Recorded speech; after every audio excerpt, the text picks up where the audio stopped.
Ever wonder how the Army stays supplied and ready for anything? Well, get ready to dive deep. We're diving deep into Army sustainment with ADP 40.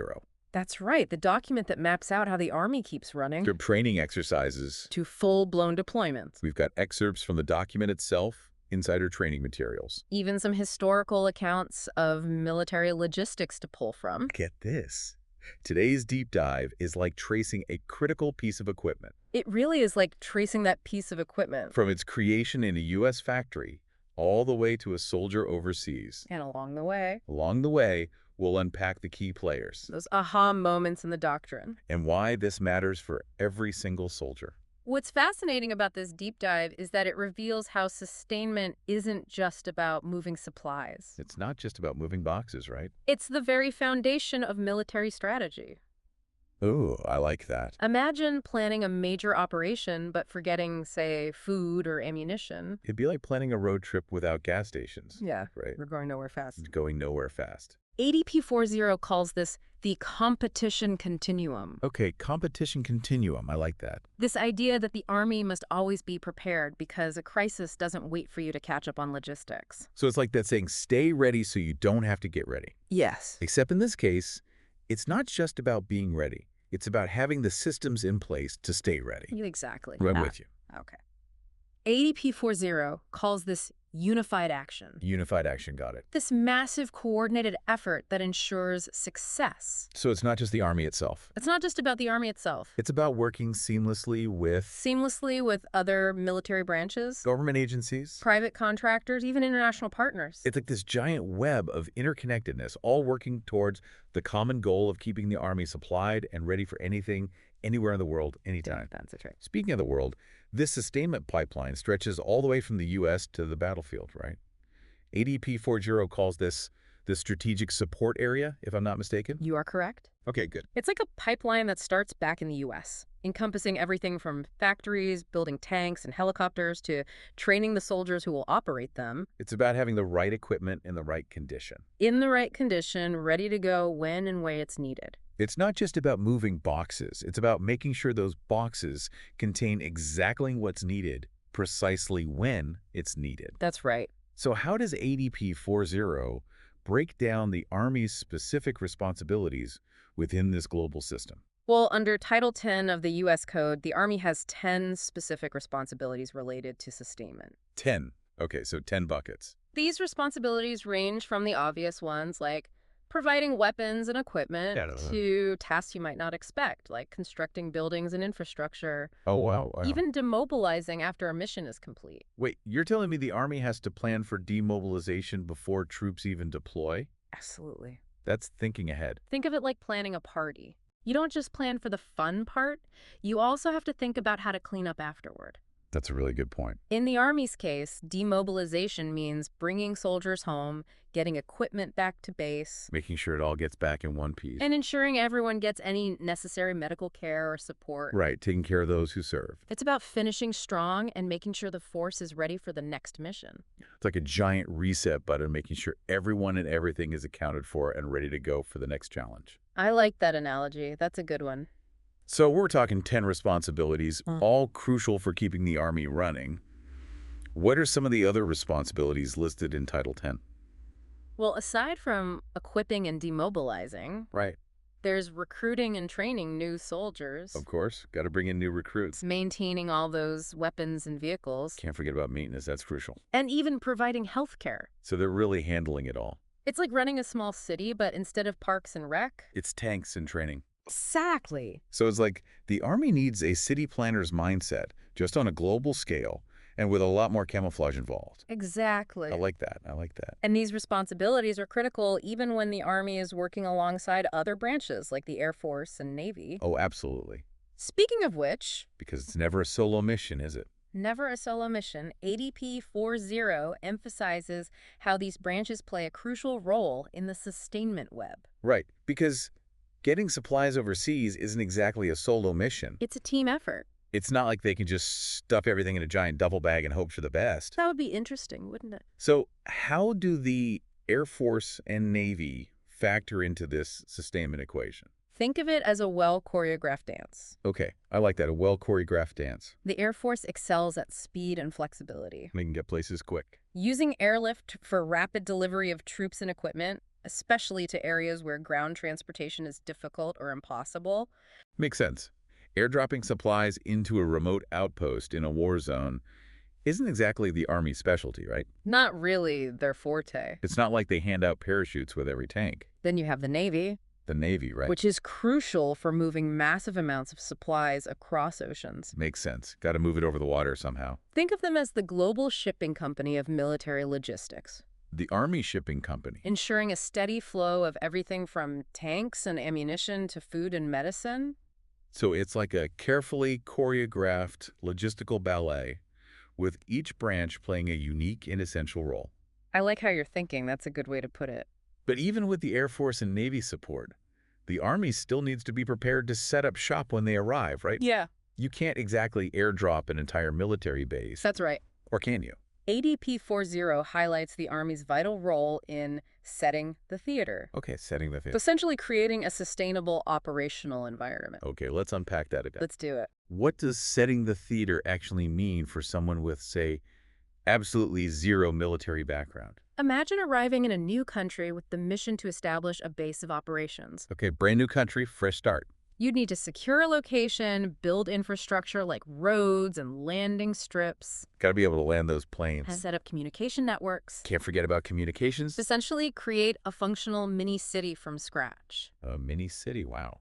That's what setting the theater entails for the Army, creating an environment where other branches and units can join the operation and focus on their specific roles. So the Army is like the ultimate host, making sure everything is set up and ready to go when their guests arrive. In a way, Yes, I like that analogy. And this is where we start to see just how many different organizations within the Army are involved in making this happen. so it's time for a roll call of the key players. I think it's time. Because if we're talking about a global logistical network, there must be a whole team behind the scenes making it all work. Absolutely.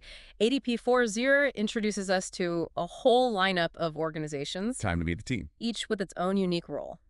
All right, let's meet the team. Who's first up in this sustainment lineup? First up, we have the United States Army Materiel Command, or USAMC for short. USAMC. Got it. They're the masterminds behind developing, acquiring, and maintaining practically everything the Army uses. So if the Army needs it, They're on it. USAMC finds it, builds it, or figures out how to get it. You got it. They sound like a busy bunch. They're like the ultimate planners and providers, ensuring the Army has the right stuff at the right time. The right stuff at the right time, that's the name of the game. That's the goal. Who else is on this all-star team? Next up is the Army Sustainment Command, or ASC. ASC, okay. They're the crucial link between those master planners at USAMC and the soldiers on the front lines. Okay, so they're connecting the dots. Imagine a constant flow of supplies, equipment, and personnel moving across continents and oceans. Wow, that's a lot of moving pieces. That's ASC in action.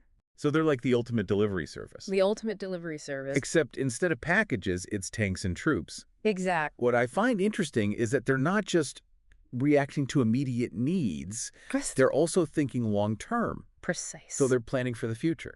ASC manages the Army preposition stocks, which are essentially massive storehouses of equipment and supplies strategically positioned around the world. They got storage units all over the world. That's wild. It's like having a toolkit ready to go at a moment's notice, wherever it's needed. Talk about being prepared. Always be prepared. So we've got the planners at USAMC, the movers and shakers at ASC.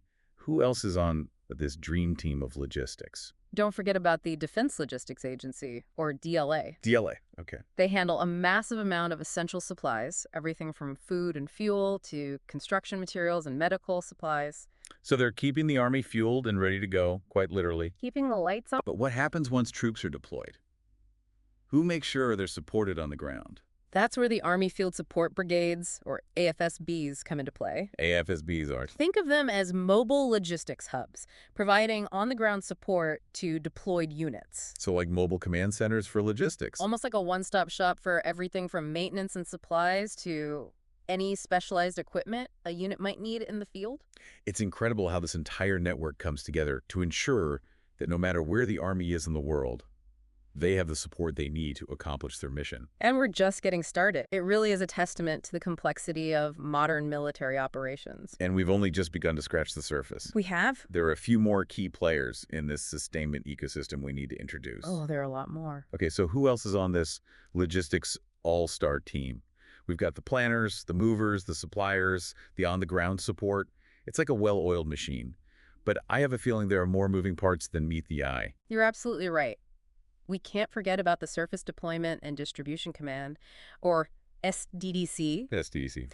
They're the logistical masterminds behind actually getting all those supplies from point A to point B, whether it's by land or sea. So they handle all the shipping. All the shipping, all the moving. So they're like the logistical air traffic controllers, I like that. making sure everything is flowing smoothly and efficiently on a global scale. That's a great analogy. They work closely with the United States Transportation Command, or US Transcom, US Transcom, right? which handles all aspects of military transportation. Right, because you've got to think about the planes, trains, and automobiles. That's right. Ships, planes, trains, and trucks. It's a massive undertaking, coordinating ships, planes, trains, and trucks to get supplies where they need to be when they need to be there. And sometimes those supplies are in places that don't have a lot of infrastructure. Right, you're not always shipping to a port with a crane waiting. Sometimes you're shipping to a beach. The beach, yeah. And you need to figure out how to get a tank off of a ship and onto a beach. And speaking of boots, we can't forget about the medical side of things. Oh, absolutely not.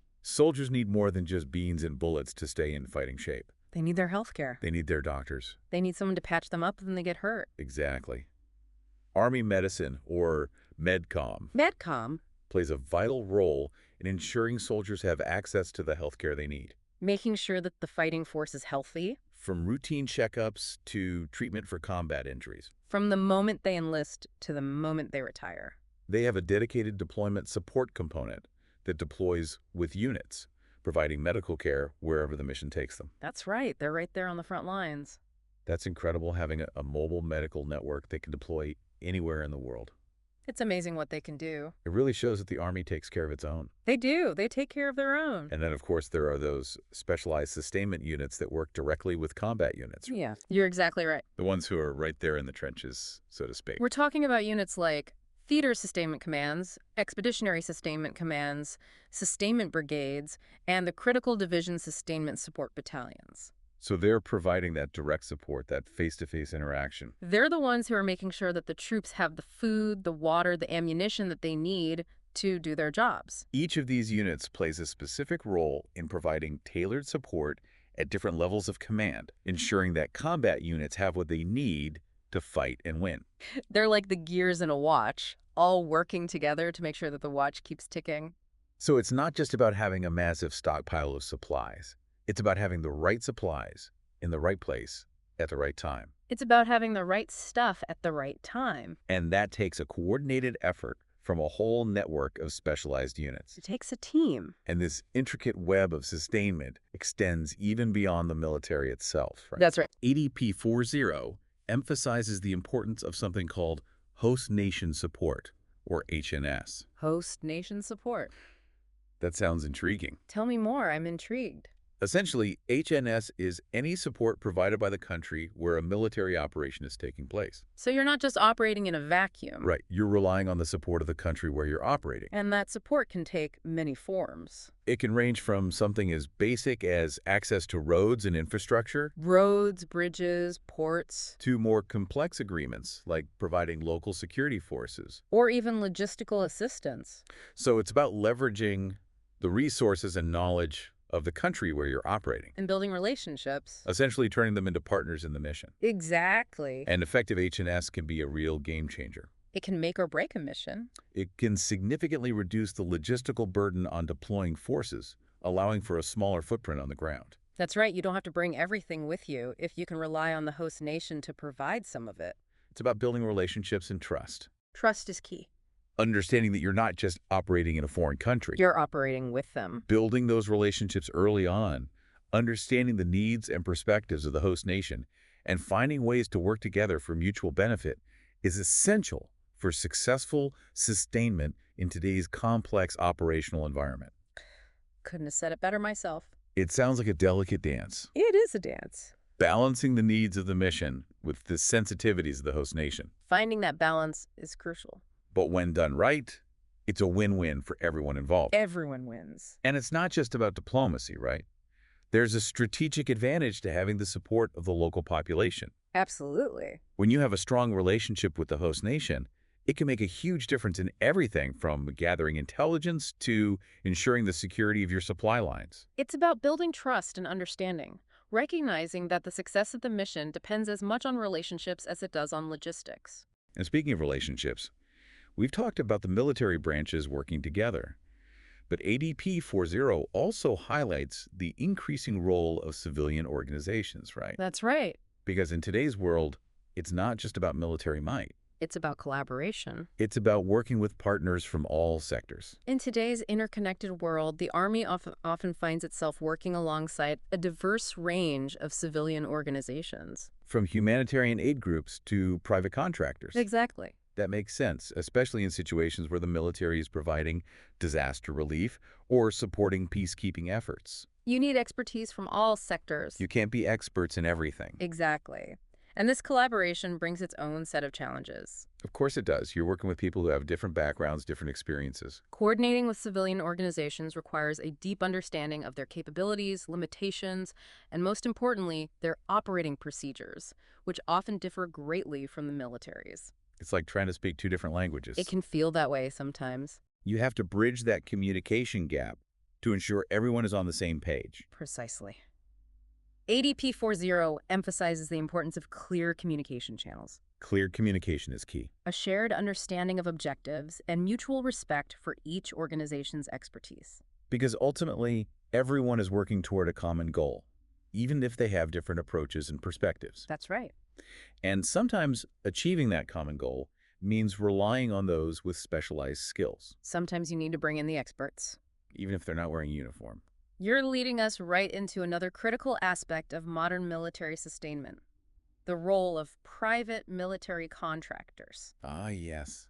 Operational contract support, A sometimes controversial topic. often a topic of debate. It can be a sensitive subject. It seems like contractors play an increasingly important role in supporting military operations, especially when it comes to logistics That's right, they're often brought in for their specialized expertise, and their capabilities. especially in areas like logistics, construction, and base support. So they're brought in to handle specific tasks. Tasks that the military may not have the expertise or the manpower to handle themselves. Allowing the military to focus on the more, well, military aspects of the mission. Precisely. So, for example, a contractor might be hired to manage the supply chain for food and water at a forward operating base. Freeing up soldiers to focus on combat operations. Or training. Exactly. So it's about leveraging expertise wherever it exists Finding the best people for the job. to create the most efficient and effective sustainment network possible. That's the goal.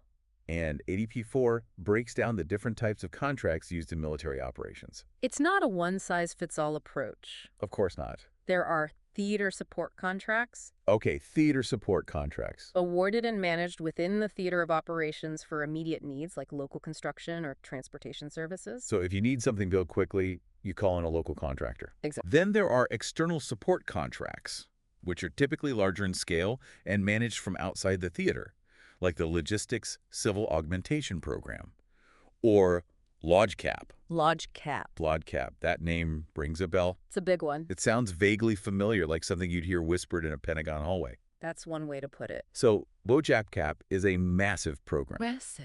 that provides a wide range of logistics services. From supply chain management and transportation to things like dining facility operations and even mail delivery. So they handle everything. Pretty much. So it's like outsourcing the entire logistical backbone of a military operation to a specialized company. In a nutshell, yes. And that allows the military to tap into specialized expertise and resources without having to build those capabilities from scratch. Exactly. That makes a lot of sense, especially given the global nature of modern military operations. It's a global world. You can't be experts in everything. That's right. So why not leverage the expertise of those who are? Exactly. But with all this reliance on contractors, there are challenges. There must be challenges, right? There are always challenges. What does ADP 4.0 say about managing all of this? ADP 4.0 stresses that effective contractor management is crucial. So it's not as simple as just handing over a contract and assuming everything will magically fall into place. It would be nice if it were that easy. What are some of the things that fall under this umbrella of contractor management? It involves a lot of oversight. Oversight. I mean, Making sure that contractors are meeting their contractual obligations. making sure they're doing what they said they would do. Adhering to safety and security protocols. Safety and security are paramount. And that their activities are properly integrated with the military's operational tempo. Because a breakdown in communication or a failure to properly manage those contracts could have serious consequences, not only for the mission itself, but also for the safety and security of everyone involved. Exactly. It's a balancing act. Making sure the benefits of contractor support outweigh the inherent risks of integrating them into military operations. That's right. So it's not just about having a contract. It's about managing those contracts effectively, ensuring accountability, and maintaining clear lines of communication throughout the process. You've hit the nail on the head. And it's not just about logistics anymore, is it? It's about ethics, too. Ethics. I'm curious about that. Tell me more. How does ethics factor into contractor management, especially in a military context? It's a critical aspect, actually. Okay, I'm listening. The military operates under a strict code of ethics. Right. Integrity, honor, duty. And it's crucial that contractors working with them adhere to the same standards. So the same rules apply, whether you're wearing a uniform or not. Exactly. This includes everything from fair labor practices and respect for human rights to transparency in financial dealings and a commitment to ethical conduct in all aspects of their work. That's right. It's about doing the right thing, even when no one is watching. So it's not just about getting the job done. It's about how you get the job done. It's about getting the job done the right way, ethically and responsibly. That's right. And that responsibility extends beyond just the contractors themselves, right? The military has a duty to ensure that the contractors they hire are held to these high standards. Precisely. ADP 4.0 emphasizes that the responsibility for ethical contractor management ultimately rests with the military. So it's not just about outsourcing a problem. It's about taking ownership of the solution. It's about choosing the right contractors, establishing clear expectations, and providing the necessary oversight to ensure that those expectations are met. It's about accountability, transparency, and a commitment to ethical conduct throughout the entire sustainment network, whether it's a soldier packing a parachute, a sailor navigating a cargo ship, or a contractor building a base. Exactly. And that brings us to a crucial point: the importance of strategic thinking when it comes to sustainment. Strategic thinking is key. We've talked about the what of sustainment, the organizations, the processes, the contracts. But what about the why? Why is this strategic thinking so important in the grand scheme of things? Because sustainment isn't merely a technical process. It's more than just logistics. It's the very foundation upon which military operations are built. It's the backbone. If you can't sustain your forces, you can't fight or win. It's as simple as that. It's like building a house on sand. Without a solid foundation, the whole thing collapses. Exactly. And strategic thinking in sustainment is about recognizing that sustainment underpins every aspect of military operations. So it's not just about reacting to logistical challenges as they arise. It's about anticipating those challenges before they even emerge. So it's about playing chess, not checkers, thinking several moves ahead, Exactly. anticipating potential disruptions. And having contingency plans in place. You got it. It's about asking yourself, What if this supply line is disrupted? we need to rapidly deploy forces to a new location? And then having plans in place to address those contingencies before they become crises. That's what strategic thinking is all about. It sounds like sustainment is about a lot more than just logistics. It's about risk management, strategic planning, and ensuring that the military can adapt and overcome any challenge it faces, no matter how unexpected. Absolutely. And this strategic mindset has to be ingrained at all levels of the military. From the individual soldier on the ground to the highest levels of command. Everyone needs to be thinking strategically. Because a brilliant tactical victory can quickly turn into a strategic setback if you haven't adequately planned for how you're going to sustain your forces over the long term. Precisely. Sustainment is the bridge that connects resources to readiness. And ultimately, readiness to victory. It's the lifeblood of any military operation. Yeah, it's what keeps the Army running. It's like that old saying, amateurs talk tactics, but professionals study logistics. That's a good one. ADP 4 narrow seems to drive that point home, underlining that sustainment is the backbone of any successful military operation. It really is, and what's fascinating is how this seemingly technical field is actually about something much deeper. Deeper. Okay, I'm intrigued. Tell me more. Trust. Trust. Okay, now you've got my attention. Think about it. When a soldier goes into battle, they're trusting that their equipment will work. Right. They need to be able to rely on their gear, They're trusting that they'll have ammunition when they need it, that they're not going to run out of bullets in the middle of a firefight, that someone has their back, that there's someone looking out for them, ensuring they have food, water, and medical support. the things that keep them alive and in the fight. That's the trust that sustainment builds. It's about knowing that someone's got your six. The confidence that allows soldiers to focus on the fight, knowing their needs are being met. It's like the ultimate safety net. It is a safety net. Knowing that no matter what happens, you've got a dedicated team working behind the scenes to keep you supplied, supported, and ready for anything. Exactly. And that trust extends beyond just the individual soldier. It goes beyond the individual soldier. It's about building trust with partner nations. Partner nations, yeah. Civilian organizations. We talked about that. Even contractors all working together to achieve a common goal. It's like we've been saying throughout this entire deep dive, sustainment is about so much more than just logistics. Logistics is just one piece of the puzzle. It's about relationships. Collaboration and the understanding that success depends on a collective effort. You got it. And that brings us back to that core principle woven throughout ADP 4.0. Unified action. Unified action. It's not just a catchy phrase. It's the guiding philosophy that ensures the Army can operate effectively in today's complex world. Because you can't have unified action without a unified understanding of the importance of sustainment. Couldn't agree more, and that's why ADP 4.0 is such an important document. It lays it all out. It's not just a dry set of rules and regulations, it's a roadmap for building and maintaining the trust, the relationships, and the logistical networks that empower the Army to succeed no matter the mission. So to our listener out there, the next time you see a military convoy on the highway or a C-17 Globemaster soaring overhead, remember what it represents. It's not just about moving equipment. It's about moving mountains of trust, Expertise and collaboration to ensure our soldiers have what they need to defend our nation. Well said. It's about recognizing that sustainment is everyone's responsibility, from the factory worker building a Humvee to the diplomat negotiating with a foreign government. It's a team effort. It's a global effort. On a global scale, absolutely. And on that note, we've reached the end of our deep dive into ADP 4.0. And what a deep dive it's been. It's been a fascinating journey through the intricate world of Army sustainment, a world that often operates in the shadows, but plays an absolutely vital role in the success of every single mission. It's been a pleasure sharing these insights with you and our listeners. The pleasure is all ours. Hopefully this deep dive has shed some light on the critical but often overlooked world of military sustainment. It certainly has for me. Until next time. Until next time. Keep those questions coming. Keep exploring. And most importantly, Keep learning.